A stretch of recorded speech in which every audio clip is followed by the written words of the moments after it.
Apina istuu puun oksalla ja pitelee banaania. Kettu iskee silmaa näin. Hei Apina, tiedän keinon saada lisää banaaneja Karhusedän puutarhasta niin ettei kukaan saa tietää. Apina epäröiden mietti, mutta eikö se ole varkautta, Kettu? Apina ei suostu ja selittää Ketulle. Apina vakavasti. Jos otamme jotain ilman lupaa, se on valehtelua. En halua, että ihmiset menettävät luottamuksen minuun, Kettu. Kettu katsoo alas mietteliäänä. Niin, ehkä olet oikeassa. Kettu pyytää anteeksi ja vie banaanit yhdessä Apinan kanssa Karhusedälle.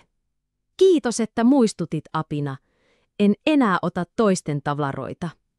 Apina ja Kettu kantavat yhdessä banaanikorin Karhusedän talolle. Karhusetä, olettepa kilttöjä lapsia, olen todella iloinen rehellisyydestänne.